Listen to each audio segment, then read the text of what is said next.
আমার দিনের নবী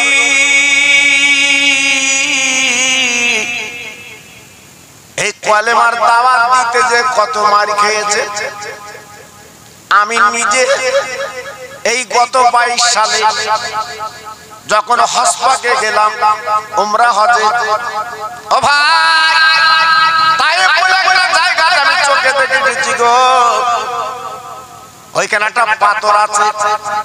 আল্লাহর হাজী যারা গেছে তারা চোখে দেখেছে ওই পাথরটা কিন্তু লাল। কেন? বিশ্বনবী যখন দ্বীনের দাওয়াত যখন দিয়েছিলেন কালেমাত, ওই বেঈমান তায়েফবাসীরা পাথর কাকর মেরেছিল। আমার দ্বীনের নবী শরীরটা কেটে রক্ত গলগল করে বেরিয়েছিল। নবী আমার চলতে পারে না, আমার নবী দম করে পাথরের উপরে টলে পড়লো। আমার নবী গায়ে রক্তগুলো পাথরে যখন লেগে গেল, নবীজি আর সহ্য করতে পারলেন না। তাই এখনো বাহাজিরা যে এটাকে ভাবছি গো, সেই পাথরটা বিশ্বনবীর রক্তে লাল পড়ে আছে রে, এখনো পর্যন্ত পাথরটা লাল। ও ভাই আল্লাহ নবী বলেন জিবরাইল তুমি দেরি করো না গো, আমার বন্ধু রক্তাক্ত অবস্থা পড়ে আছে, আমার বন্ধুর একটু তোলো। আমার বন্ধুর কানে কানে বলো কোন আযাব আমি দেব, ওদের আমি নিশ্চিহ্ন করে দেব। হযরত জিবরাইল এসে বলেন নবী গো আপনি একটা বার বলুন, একটা বার শোনান কোন আযাব ওদের দেবে। আমার দ্বীনের নবী ঝরঝর করে কেঁদে বলেছিলেন জিবরিল গো ওদের আযাব জানো না দেয়, ওদের কষ্ট জানো না দেয়, ওরা আমার পাথর কাকর তারা মেরেছে, আমি দ্বীনের নবী বদলা নিতে চাই না, আমি বিশ্ব নবী ওদেরকে আমি মাফ করে দিলাম। কত বড় নবী! সেই নবীর মাহফিলে বসতে মন চায় না, নবীর মাহফিলে আসলে আজকে মন চায়। ও ভাই জিবরাইল এটাই বলে আল্লাহ এ কেমন নবী তোমার আল্লাহ গো, এত মারি মারলো রক্তে লাল করে দিয়েছে, কিন্তু বদদুয়া তো চায় না। আল্লাহ পাক কোরআন পাকে বলেছেন ওমা আরসালনাকা ইল্লা রাহমাতাল লিল আলামিন। ও জিবরিল আমার নবী মুসা নবীর মতো নবী না গো, লূত নবীর মতো নবী না, আমার নবী হচ্ছে দয়ার সাগর।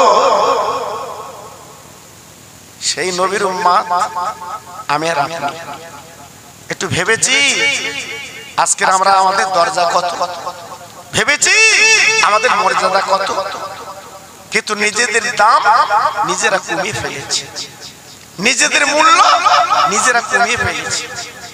হ্যাঁ কেন বাবা একটু ভাবলেন না, একটু চিন্তা করলেন না আজকে আমাদের দামটা কত? জি যদি একটু মিলাদে বসার কথা বলেছে চাচার সময় নেই, মসজিদে যাওয়ার কথা বলি চাচার সময় নেই, আবার চাচা কাগজ নিয়ে দৌড়চ্ছে 2002 সালে নাম আছে কিনা চাচা দেখতে, তাই তো আমি থাকতে পারবো কিনা তার ঠিক নেই। হ্যাঁ এবার চাচার নাম পাওয়া গেল, চাচির নাম পাওয়া যায় না, শুধু ঘুরতে চাচা চাচা তো চাচি তো হাতছাড়া হবে, কি হবে? হ্যাঁ জি কিন্তু একবার চিন্তা করেছে আল্লাহর ঘর মসজিদে 5 বার ডাকতেছে, কবার? 5 বার। মসজিদে কবার ডাকে? 5 বার। আমরা ওদিকে যাব না, আর সরকার বলে দিয়েছে তুমি 2002 সালে তোমার নাম আছে কিনা লিস্টে তুমি দেখো, তাইলে পাগল হয়ে যাচ্ছে ছুটতেছে। হ্যাঁ আল্লাহ বলছে বান্দা তোরা আমার কথা একটু চিন্তা করলি না, গালেতে আমার ছিল না গো দাঁত চিবাতে পারিনি বলে, আর মায়ের স্থানে সোমাকা দুধ দিয়েছিলে তুমি ঢেলে। জোরে বলে সবাই মিলেমিশে বলে আমরা কার দুধ খাইছি? কথা বলেন না কেন? কার দুধ? কার দুধ? মার দুধ আমরা খেয়েছি, আমি খেয়েছি, আপনারা খেয়েছেন। কি সুস্বাদু দুধ, যে দুধের মধ্যে কোনো বিকল্প নেই, যে দুধের কোনো ইতস্ততা নেই, এর থেকে জেড পর্যন্ত সমস্ত ভিটামিন গুলো মার দুধ। কিন্তু আজকের আমার নাদান সেই মাকে চিনি না। ভাঙা নৌকা ভাসিয়ে দিলাম ওই না দরিয়া,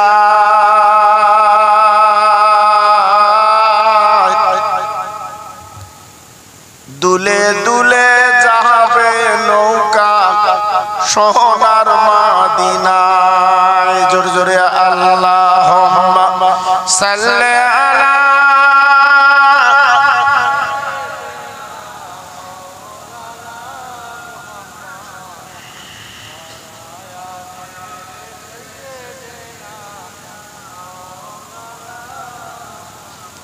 নদীর মাঝে তুফান ওঠে কেমনে হবি পার,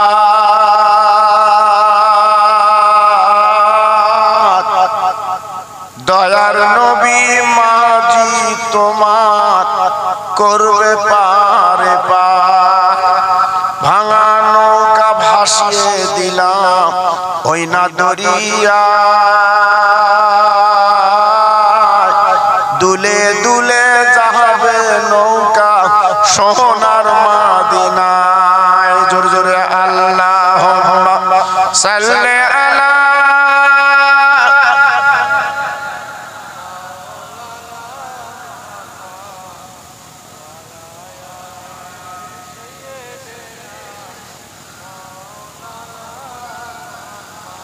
দয়ার নবী মাঝি তোমার হাসান হোসেন টানবে দাঁত,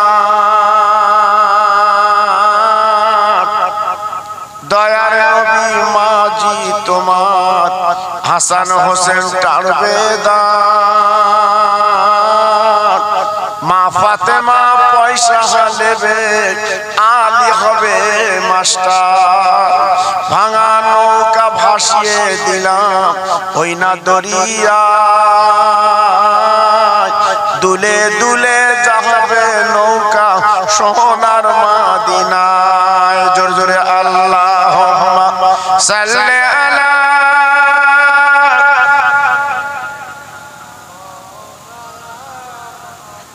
ওয়ালা আলি সাইয়্যিদিনা। तौहीद की डांगा आलम बजवा दिया कमली ओली में, पी पी के प्याले कौसर के लूटेंगे मजा जी बर बर के।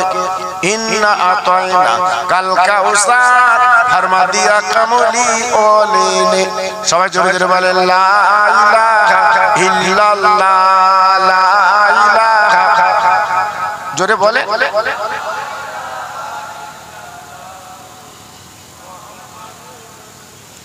আসমানের মালিক যে আল্লাহ, জমিনের মালিক ওই আল্লাহ, হায়াতের মালিক যে আল্লাহ, মউতের মালিক সেই আল্লাহ। জোরে জোরে লা ইলাহা ইল্লাল্লাহ, লা ইলাহা লা ইলাহা ইল্লাল্লাহ মুহাম্মাদুর রাসূলুল্লাহ।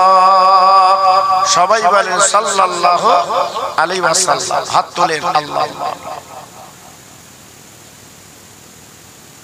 রব্বানা আতিনা ফিদ দুনিয়া হাসানা ওয়া ফিল আখিরাতি হাসানা ওয়া কিনা আযাবান নার। হে আমার আল্লাহ, আমরা গুনাহগার, আমরা সিয়াকার বদকার পাপী বান্দা তোমার।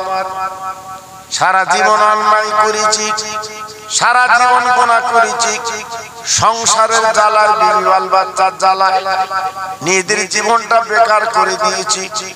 হে আল্লাহ রে, সোনারুলের জমিনে বসে হাত হাবানা তুলেছি মাবুদ, আমাদের দূর দূর করে তাড়িয়ে দেবেন না, আমাদের জীবনের গুনাহগুলো মাফ করে দিন।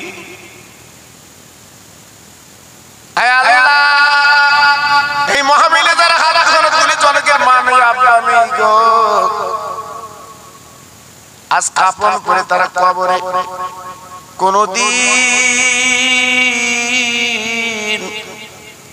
আর তারা বাড়ি ফিরবে না। আয় আল্লাহ, মায়ের কবরে একটা কম্বল দিতে পারিনি গো, আব্বার কবরে বালি বিছানা দিতে পারিনি। আল্লাহ, সাদা কাপড়ের কাপড় পরে তারা কবরে ধরা দিয়েছে। আল্লাহ,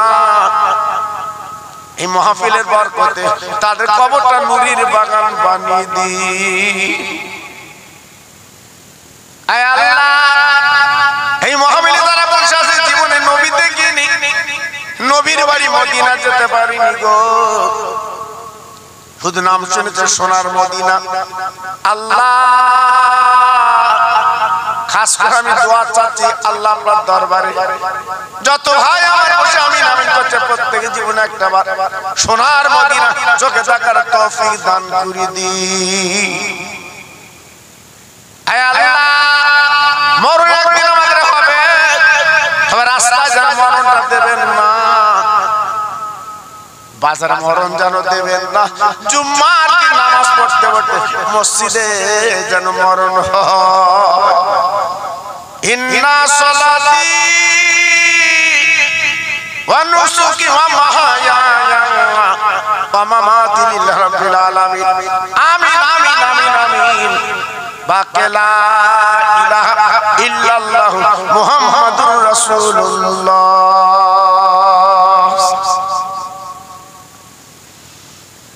وقال الله تعالى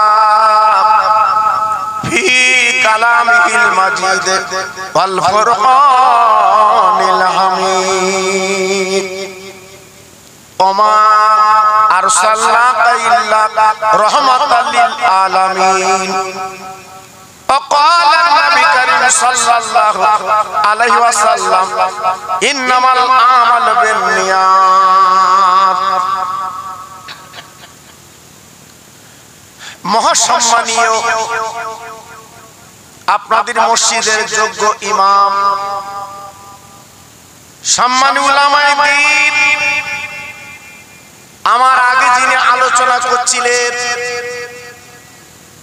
আপনারা অনেকে চেনেন, আমার স্নেহের ছোট ভাই, সমাগত আমার দিন দরদি আল্লাহওয়ালা ভাইরা, আমার আব্বা জানেরা, পর্দার অন্তরাল আমার ধার্মিক লজ্জাবতী মা ও বোনেরা, সেই মহান আল্লাহ সুবহানাহু ওয়া তাআলার দরবারে লাখ লাখ শুকরিয়া, যিনি আজ আমাকে আপনাকে এই মসজিদ প্রাঙ্গণে বসিয়ে দুটো দিনের কথা শোনার মতো তৌফিক দিয়েছেন। তাই মাবুদের দরবারে শুকর আদায় করি, আমার সঙ্গে জোরে বলুন আলহামদুলিল্লাহ। ভাইজান, আমরা প্রতিটা মানুষ এখন ব্যতিব্যস্ত, বসার সময় নেই, শুধু ছুটছি, সকাল থেকে সন্ধ্যা পর্যন্ত ছুটে ছুটে ছুটে ছুটে, খাবার সময় নেই, গোসলের সময় নেই, শুধু ছুটে ছুটে কি পাচ্ছি, ছুটে ছুটে আমরা কিছু লাভ পেয়েছি। কারুর হাই প্রেসার, কারুর গ্যাস্ট্রিক আলসার, কেউ ভালো খেতে পাচ্ছে না, গ্যাস, এই আমাদের পাওনা হয়েছে, আমরা পেয়েছি। একটাবার যদি চিন্তা করতাম, নবীর তরিকায় যদি জীবনটা কাটাতে পারতাম, তাহলে এত দৌড়ে দৌড়ে আজকে আমাদের শরীরে রোগ দেখা দিত না। এই যে মাহফিল, কত সুন্দর জান্নাতের বাগান আপনারা লাগিয়েছেন, চতুর্দিকে লাইট, মাইক, প্যান্ডেল, কত সুন্দর লাগছে। কিন্তু অনেকে রাস্তায় ঘুরছে, অনেকে বাড়ি বসে বসে গল্প করছে, যখন কিয়াম করবে তখন যাবো, একটু তাবারুক নেব।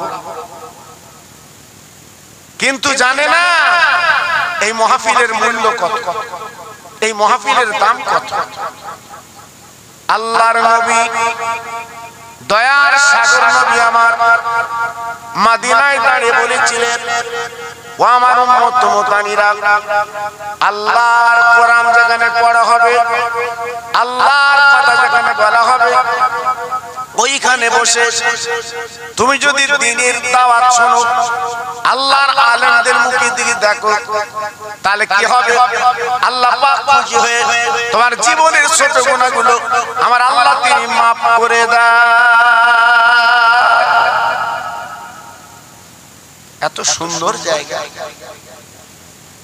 চায়ের দোকানে থাকলে মাফ হয় না, বাজারে থাকলে মাফ হয় না, এখানে যদি আপনি বলবেন আল্লাহ পাক খুশি হবে, আল্লাহ পাক রাজি হবে।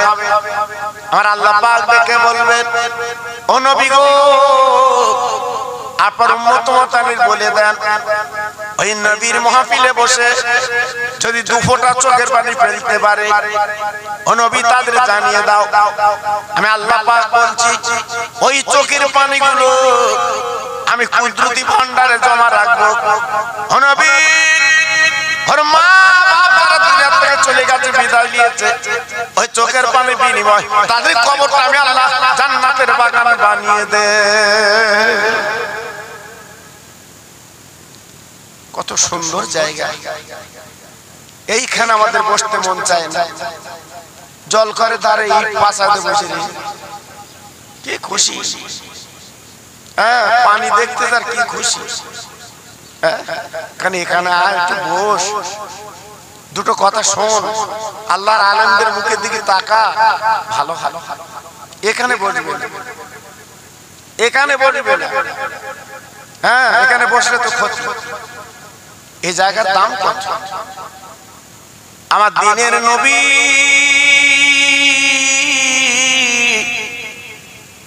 এই কলেমার দাওয়াত দিতে যে কত মার খেয়েছে, আমি নিজে এই গত 22 সালে যখন হজ পাকে গেলাম উমরা হজে, ও ভাই, তায়েফ বলে জায়গা আমি চোখে দেখেছি গো। ওইখানে একটা পাথর আছে, আল্লাহর হাজী যারা গেছে তারা চোখে দেখেছে, ওই পাথরটা কিন্তু লাল। কেন? বিশ্বনবী যখন দ্বীনের দাওয়াত যখন দিয়েছিলেন কালেমাত, ওই বেঈমান তায়েফবাসীরা পাথর কাকর মেরেছিল। আমার দ্বীনের নবী শরীরটা কেটে রক্ত গলগল করে বেরিয়েছিল। নবী আমার চলতে পারে না, আমার নবী দম করে পাথরের উপরে টলে পড়লো। আমার নবী গায়ে রক্তগুলো পাথরে যখন লেগে গেল, নবীজি আর সহ্য করতে পারলেন না। তাই এখনো বাহাদিরা যে এটাকে ভাবছি গো, সেই পাথরটা বিশ্বনবী রক্তে লাল পড়ে আছে রে, এখনো পর্যন্ত পাথরটা লাল। ও ভাই, আল্লাহ নবী বলে, জিবরাইল তুমি দেরি করো না গো, আমার বন্ধু রক্তাক্ত অবস্থা পড়ে আছে, আমার বন্ধুর একটু তোলো। আমার বন্ধুর কানে কানে বলে কোন আযাব আমি দেব, ওদের আমি নিশ্চিহ্ন করে দেব। হযরত জিবরাইল এসে বলেন, নবী গো, আপনি একটা বার বলুন, একটা বার শোনান, কোন আযাব ওদের দেবে। আমার দ্বীনের নবী ঝরঝর করে কেঁদে বলেছিলেন, জিবরিল গো, ওদের আযাব জানো না দেয়, ওদের কষ্ট জানো না দেয়, ওরা আমার পাথর কাকর তারা মেরেছে, আমি দ্বীনের নবী বদলা নিতে চাই না, আমি বিশ্ব নবী, ওদেরকে আমি মাফ করে দিলাম। কত বড় নবী! সেই নবীর মাহফিলে বসতে মন চায় না, নবীর মাহফিলে আসলে আজকে মন চায়। ও ভাই, জিবরাইল বলে, আল্লাহ এই কেমন নবী তোমার আল্লাহ গো, এত মারি মারলো, রক্তে লাল করে দিয়েছে, কিন্তু বদদুয়া তো চায় না। আল্লাহ পাক কোরআন পাকে বলেছেন, ওমা আরসালনাকা ইল্লা রাহমাতাল লিল আলামিন। ও জিবরিল, দুধ নবীর মতো নবী না, আমার নবী হচ্ছে দয়ার সাগর। সেই নবীর উম্মাত আমি আর আপনি একটু ভেবেছি আজকের আমরা আমাদের দরজা কত, ভেবেছি আমাদের মর্যাদা কত, কিন্তু নিজেদের দাম নিজেরা কমিয়ে ফেলেছি, নিজেদের মূল্য নিজেরা কমিয়ে ফেলেছি। হ্যাঁ কেন বাবা একটু ভাবলেন না, একটু চিন্তা করলেন না আজকের আমাদের দামটা কত? জি যদি একটু মিলাদে বসার কথা বলিছে চাচার সময় নেই, মসজিদে যাওয়ার কথা বলি চাচার সময় নেই, আবার চাচা কাগজ নিয়ে দৌড়চ্ছে 2002 সালে নাম আছে কিনা চাচা দেখতে, তাই তো আমি থাকতে পারবো কিনা তার ঠিক নেই। হ্যাঁ এবার চাচার নাম পাওয়া গেল, চাচির নাম পাওয়া যায় না, শুধু ঘুরতে চাচা চাচা চাচি তো হাত ছাড়া হবে, কি হবে এখন? হ্যাঁ জি কিন্তু একবার চিন্তা করেছে আল্লাহর ঘর মসজিদে 5 বার ডাকতেছে, কবার? 5 বার। মসজিদে কবার ডাকে? 5 বার। আমরা ওদিকে যাব না, আর সরকার বলে দিয়েছে তুমি 2002 সালে তোমার নাম আছে কিনা লিস্টিতে তুমি দেখো, তাইলে পাগল হয়ে যাচ্ছে ছুটতেছে। হ্যাঁ আল্লাহ বলছে বান্দা তোরা আমার কথা একটু চিন্তা করলি না? গালেতে আমার ছিল না কো দাঁত, চিবাতে পারিনি বলে, আর মায়ের স্থানে সোমাকা দুধ দিয়েছিলে তুমি ঢেলে। জোরে বলে, সবাই মিলেমিশে বলে। আমরা কার দুধ খেয়েছি? কথা বলেন না কেন? কার দুধ? কার দুধ? মার দুধ আমরা খেয়েছি, আমি খেয়েছি, আপনারা খেয়েছেন। কি সুস্বাদু দুধ, যে দুধের মধ্যে কোনো বিকল্প নেই, যে দুধের কোনো ইতস্ততা নেই, এর থেকে জেড পর্যন্ত সমস্ত ভিটামিন গুলো মার দুধ। কিন্তু আজকে আমরা নাদান, সেই মাকে চিনি না, মাকে জানি না। আল্লাহ পাক বলছে এত কিছু করে তোরে বড় করলাম, আজকে রে 5 বার মুয়াজ্জিন ডাকতে তুই এলি নে, তুই আমার ডাকে সাড়া দিবি না। তাই আল্লাহ দুঃখ করে বলছে বান্দা এই বিপদ আপদ মুসিবত গুলো কেন হয়? আজকে আমাদের নিজেদের দোষে হয়, অন্য কিছু। তাই আসুন একটা তাকবীর দেই, দুটো একটা আলোচনা করি।